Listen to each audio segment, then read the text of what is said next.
My name is Dacia Clay. I'm the audio librarian here at Classical 91.7. While I'm a real librarian, I have a deep, dark secret. I know very little about classical music. I grew up listening to rock, and I know something about jazz. But when it comes to classical, the thing is, I want to learn. And as it turns out, I work with people who know a lot about classical music. Every week on this show, one of my coworkers will give me a homework assignment, a piece of classical music they think I should know, and then we'll discuss it. Come learn with me in the classical classroom.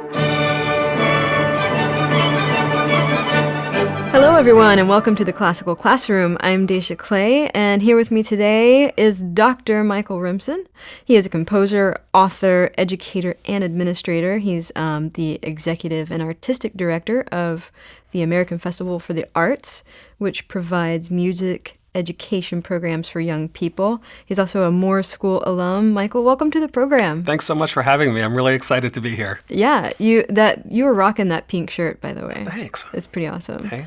So what are we going to be talking about today? Well, we talked about doing a couple different pieces, but the one we settled in on is a piece that has a lot of history in Houston itself and is more and more being considered one of the big landmark works of the late 20th century, and that's John Adams' opera Nixon in China. Yeah, I read that it premiered in Houston in 87? In 1987, and actually it premiered at the Wortham Center, and the Wortham itself was only 5 months old when the opera premiered. It had just opened that previous, I think it was in May that it had opened. And really? So Nixon in China was actually one of the first large works to be premiered there. So why did you choose this piece personally? Well, the piece for me has a lot of sort of personal resonance as a composer and specifically as an opera composer. To hear it and its very contemporary treatment of opera as a form, and also, that it incorporates a contemporary subject. Mm-hmm. And to me, it seemed such an important vanguard and direction for opera in the late 20th century. And there had been a few before this that are considered very important, kind of like Philip Glass's Einstein on the Beach and some other works in that vein. But this was the one that, for me personally, really said, wow, this is really doable. You can take this language, you can take these kind of subject matters, and you can create a piece that is super compelling. I have to admit that I have kind of an aversion to most opera and musicals because, I don't know, there's something about people singing a story that just really gets to me. But I listened to some of this, and I gotta say, I was intrigued. It was not only did I enjoy the music, but I don't know if there is a particular style of opera singing without having the language to really talk about it. There's the crazy vibrato opera, mm-hmm. And then there's whatever this is, which is really lovely and melodic. It's written in what, sort of in the music biz we would call a very declamatory style. It doesn't use a huge amount of, sort of opera-style singing, what we've come to expect, sort of from the big, giant operas, the Wagner and the Verdi and things like that.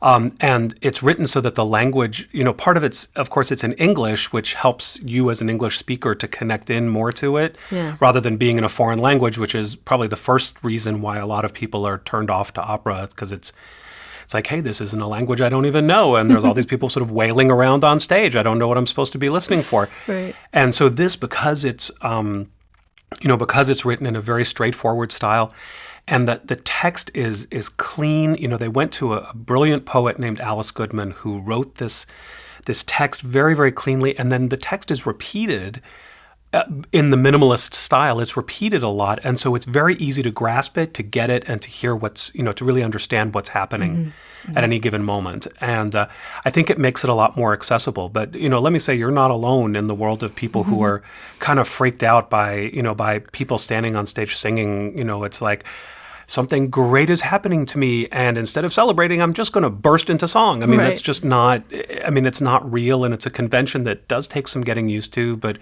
some people, I guess, never get used to it, but when you do, it's it's a whole nother world, and it's so wonderful to watch the different nuances of how people kind of get into the world of opera. Yeah, I've definitely heard some opera that I thought was just, gorgeous. Like, I want to say it was Madame Butterfly that I heard that I went, oh, wow, that is just breathtaking, But this, I've had a lot of people come on to the classical classroom and talk about, they always mention John Adams. I've yet to have somebody come on and actually, specifically talk about I was the first person foolish enough to pick John him. Adams. So, can you tell me a little bit about him as a composer? About him personally? Well, he was born in 1947, if I'm not mistaken, and so he's just a little bit behind the other composers who get lumped into the term minimalism. He's just a little bit younger than Philip Glass or Steve Reich, who I think both were born in the late 30s. He went to Harvard, and then he went out to California, and so he's very influenced by a big variety of music. And so, he's written a variety of orchestral pieces, and this was his first opera. This was the first time he'd ever been approached about doing an opera, was to write Nixon in China. And the man... It's worth mentioning the man who was kind of behind the whole thing was a director named Peter Sellers. And he sort of was known for doing a lot of avant-garde theater and had come up in that world and had gotten very interested in doing opera. And he went to Adams and said, let's write an opera called Nixon in China. And Adams said, no, I don't want to, because Sellers was known for being kind of a bad boy in the theater and the opera world. And remember, Nixon's resignation is only 10 years earlier than this. And so Nixon was still a very polarizing figure in American life, even at that point. People had very strong opinions about him. And certainly any reevaluation that we've done of Nixon over the years was still long off. And so when Adams said no, he thought this is going to... He did it because he thought it was going to be a satire. He thought it would be an unfair treatment of it. But Sellers was able to convince Adams to approach the story in a much more interesting way, and that's how they brought Alice Goodman, the librettist, in as well. And they turned the story into a story about mythology, about contemporary mythology and the myths of who we are and how we create our own myths in a lot of ways, and how then also the media plays an important role in kind of the mythologizing of public figures and private ones, for that matter. Wow. And so each of the keys of the 6 characters who are made up, who are central to the story, each one is kind of their own mythology and has created their own mythology on some levels as we meet each of them over the course of the story. Wow. Well, let's hear some of this. Yeah, absolutely. Yeah. It's a 2-hour opera or more than 2-hour opera, and of course we don't have time for that in this context. And so I picked 3 excerpts that I thought would really introduce people to the story. And the first one comes in Act 1, and the opera opens with sort of a very dreamy kind of tableau on stage, and you see all the Chinese people sort of standing there, and they sing in this very sort of philosophical style about the world and about what's happening. And basically what it is they're members of the Chinese military, and they're waiting on the tarmac for Nixon's plane to arrive. Now, the other thing you got to remember is that anybody of a certain generation remembers watching this on the news, that this was big news when Nixon went to China. Politically, it was a huge deal. China had been, was a communist country. Nixon was known as a very rabid anti-communist, and this visit was the beginning of normalizing any kind of relations between the U.S. and China, and even the U.S. and the USSR, because Russia got sort of a little jealous that China and Nixon were getting together, and so they invited Nixon too, and that's what led to the first round of SALT treaties, which were the strategic arms talks that they had. So politically, this was everywhere on the news, and the images were, it was kind of like when the moon landing, a lot of people really remember these images very strongly. So they were super careful to recreate these images on stage. It's almost like going back and seeing it on television again when you first see it. And in fact, the scene that we see, the first scene we're going to listen to, when the plane arrives, and they literally had this giant sort of plane kind of roll in on stage, and the door opens, and there's Nixon doing the peace sign thing, and Pat coming out.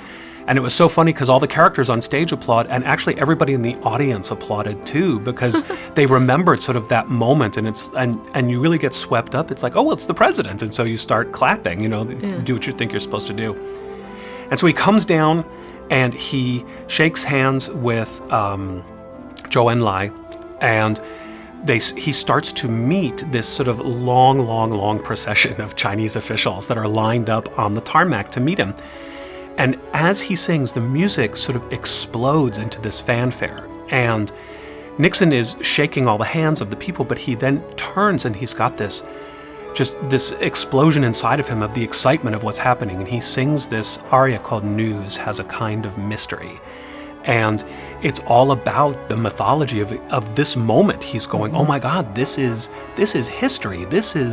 It's happening at this exact moment. And we get to sort of the bombastic Americanism compared to the Chinese culture that is happening at the beginning. And we get his unbelievable energy and excitement over what is actually happening. And the music just captures it perfectly. I read recently that during Mao's reign, Western music had been completely banned in China, and they didn't even start allowing Western classical music to be played there until 1978. Yeah. The Cultural Revolution was Madame Mao and the Cultural Revolution was very, very powerful. Yeah, so it's particularly poignant, maybe? I don't know, to set this very sort of contemporary Western opera there in a place where that would not have been allowed. Not have been heard, exactly. Yeah. Exactly. So, yeah, let's hear some. Yeah. News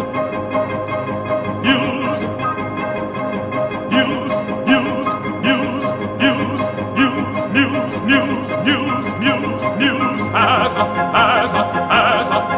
a kind of mystery. So you can hear the repeated text, yeah, and how that, so that you really get it. And this very declamatory style, it's very just straightforward singing. Some people complain about that in the opera, that there's too much of that. But for the style of the music, I think it goes perfectly.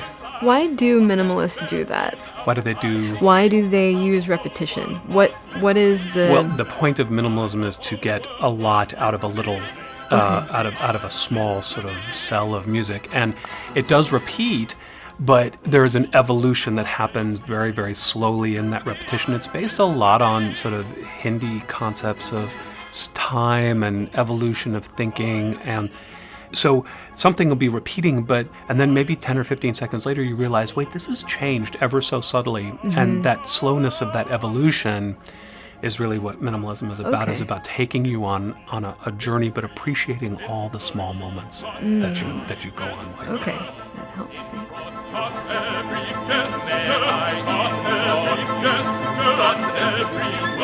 And so you hear Zhou Enlai in the background saying, I want to introduce you to, because there's just this procession of people going by. So we're hearing sort of Nixon's inner dialogue, and then also what's going on outside. Exactly, and it's that inner dialogue that is captured so beautifully in the music, the excitement, the tension, if you will.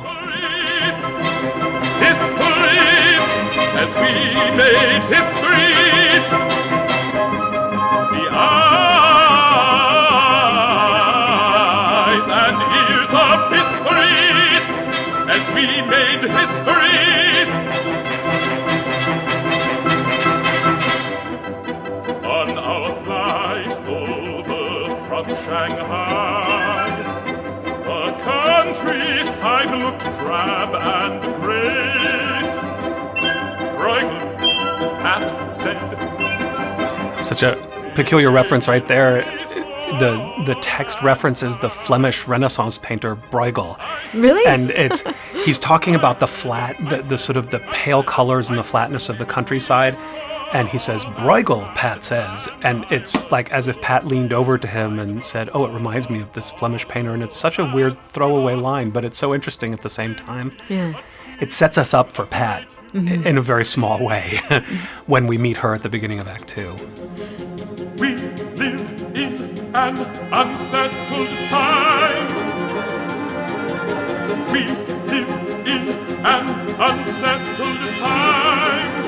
The lushness of the harmonies and his use of the harmonies is very interesting. When he goes from one chord to another, especially in this aria more than in some of the others, it almost always has one note in common between one chord and the other. But like for a theory teacher, it would be maddening because there's no real relationship between the two chords other than the fact that they have this note in common. But it allows him to move in very, very fluid ways. So the music keeps moving along very, very nicely, but he can use these denser, more romantic sounding harmonies. Yeah. And then, of course, you have the orchestration, which is huge in this piece. I mean, Adams took the standard orchestra and added saxophones and synthesizers and pianos and a much larger percussion section. And it's so that he can get lots of different kinds of sounds out of the orchestra. And the color in here is remarkable.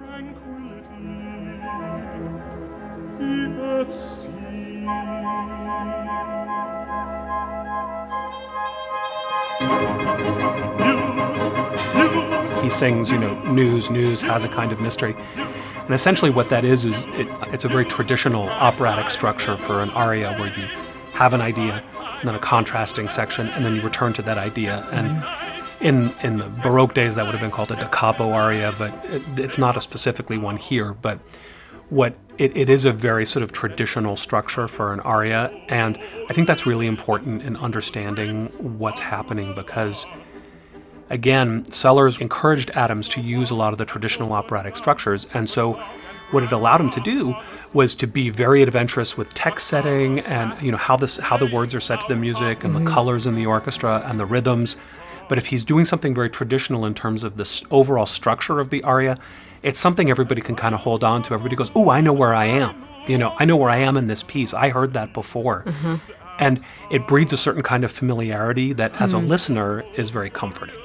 So using this traditional structure with very non-traditional sounds and sights and It's the hallmark of what many would call neoclassicism, and it was a movement in music at the early part of the 20th century where composers were experimenting with harmony and with rhythm, and they were really pushing the envelope in a variety of ways. And so by using a little bit of the traditional with a little bit of the modern, that mixture, theoretically, that composers felt that it would make it more accessible for audiences and allow them to push the envelope in certain areas. Because if you push every envelope, you have musical chaos and nobody knows what to do anymore. Right. So, but having a little bit of the known with the unknown makes the pill a little bit easier to swallow. Absolutely, Yeah. absolutely. Okay. And so the neoclassicists and the neo-romantics were very much wedded to this notion. So with I always kind of tend to understand things in literary terms. So say you've got poetry with a rhyme scheme and whatever that scheme may versus be free verse, let's say. Right. So we're talking Shakespeare versus Charles Bukowski sort of thing. Like and so Mahler was Charles Bukowski, Allen Ginsberg, and then neoclassicism sort of pulled it back in and said, no, wait, let's form go back can be a useful tool. Yeah, yes, exactly. Okay. It's one of many useful tools that are at a composer's disposal, and any composer who was at the vanguard of something new that happened in music was pushing the envelope somewhere. Yeah. And it was in the late Romantic period where form was one of the things that was, a lot of things were getting pushed in that late Romantic and early 20th century period. Composers were trying lots and lots of different things. But we've oversimplified the metaphor, but it's essentially correct. Like the next thing you know, ladies are going to be wearing pants and things are just getting God crazy. Forbid. Yeah. I know, showing their ankles and Right. Exactly. Okay, let's get back to the music. Yeah. I know America is good at heart. An old cold warrior piloting towards an unknown shore through shoals.